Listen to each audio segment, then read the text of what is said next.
Sumomo name. A woman with a tiny waist has claimed her extraordinary proportions are simply the result of her natural slenderness.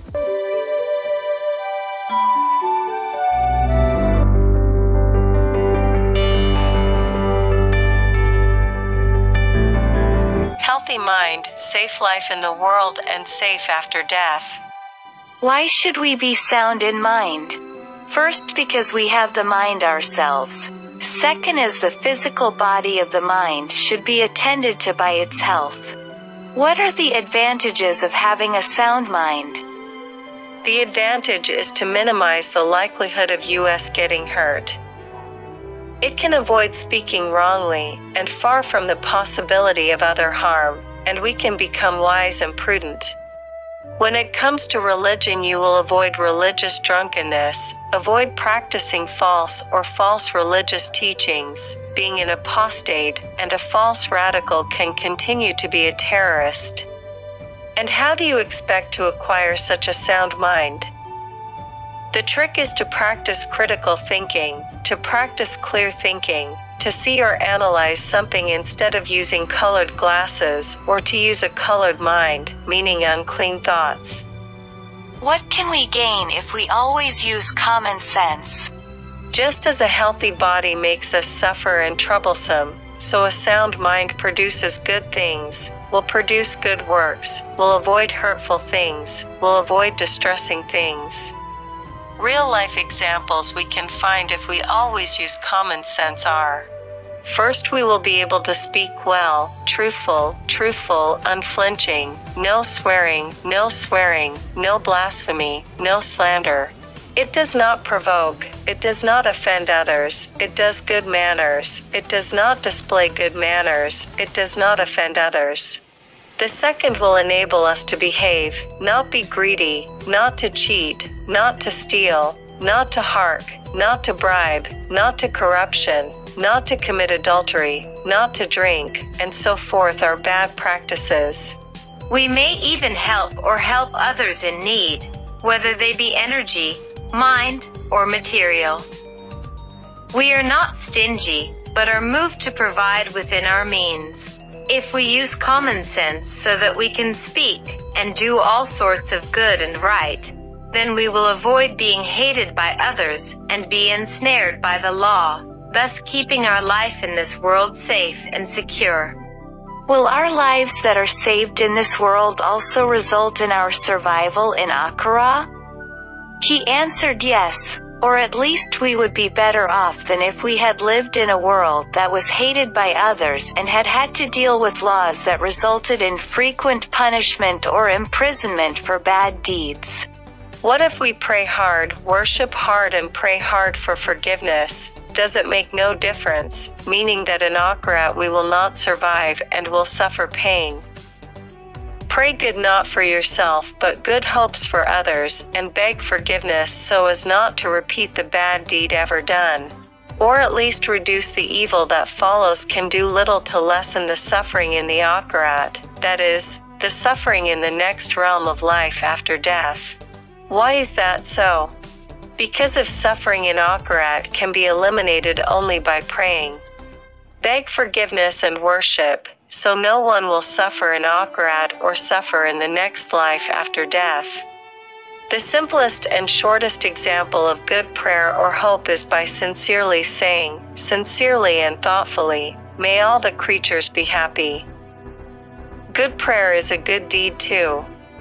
The Almighty is fair, there is cause. If you want good results, then do good causes.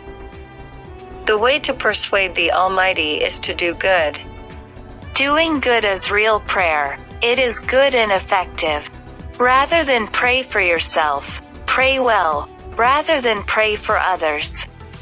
It's like giving instead of asking. Because giving that would result in our receiving.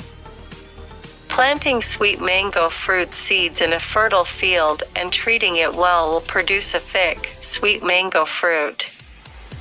Always do in line with the illustration. These rituals are really to educate or train our mind and inner self to be better and better able to produce even better works and more. Find a religion that is right in the heart, practice it and practice it by making sense to right its wrongs, to survive the world and survive the dead. That is the video entitled Healthy Mind, Safe in the World and Safe in the Afterlife. See you in another video on this channel that is trying to contain good knowledge and interesting information, or perhaps something that is entertaining, with hope other than worthwhile, hopefully not boring to watch. You can find this channel by name, Hermanuhadi. Please search it on YouTube. For those of you who have watched this video to the end, we thank you very much. May you be healthy, happy, charitable, and passionate about living a life of peace. Bye-bye. Maxwell Day. A video showing the Guinness World Record holder for the largest foot rotation, showing off his skills, has been published online. Maxwell Day, a teenager from Enfield, London, can rotate his feet backwards by 157 degrees. Despite holding the title since 2015, Mr. Day was only entered into the infamous book this year. The 14-year-old speaks to Guinness World Records about how he became a record holder. He said, "It comes very naturally to do the foot rotation. There's no pain or anything. It's just something that's very natural to me. I am now in a book which I have been looking at for years." The footage shows Maxwell turning his feet back with ease while posing for photographs. The flexible teenager has said he needs to wear insoles to keep his feet straight. Annie Hawkins Turner.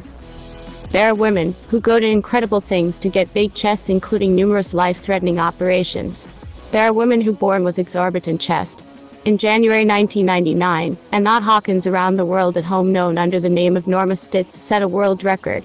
She is the owner of the largest natural chest in the world. Annie Hawkins Turner, 63, is internationally known, but not for any particular talent. She is famous for having the world's largest natural chest, with a size of 102 zzz. No, that's not a typo. She is a triple Z. Annie currently holds the Guinness World Record for the largest natural chest in the world, weighing in at 89.6 pounds. But not all has been glitz and glamour. Annie suffers from a condition known as gigantomastia, a rare disease of the chest connective tissue that causes excessive growth. Her chests are now heavier than the average 11-year-old child. Annie's unique physique continues to intrigue people around the world. Her next stop, Moscow, Russia, where she will be appearing in a late-night talk show. Sumo Moaning. A woman with a tiny waist has claimed her extraordinary proportions are simply the result of her natural slenderness. Student Sumo Moaning, of Myanmar, claims to have a waist with a circumference of only 13.7 inches, which is believed to be one of the smallest in the world. The 23-year-old often shares photos of her extreme hairless figure on Instagram, where she has faced accusations of photo editing and taking drastic measures like rib removal or corseting to maintain such a slim physique. But Sue has defended herself, insisting she does not edit her photos and eats healthily. She claimed her waist is simply down to her genetics. The NHS suggests people aim for a healthy waist size of 31.5 inches or less. However, she has undergone a lifetime of waist training, wearing corsets on a regular basis, in order to shape her midriff. Other women with similarly small waists have confessed to having ribs removed in order to achieve the shape. It is understood Sue's waist size has not been independently verified. Some of her photos do appear to show editing around the waist, although she denies this to be the case. The majority of the comments on her photographs are positive, with fans praising her beautiful look.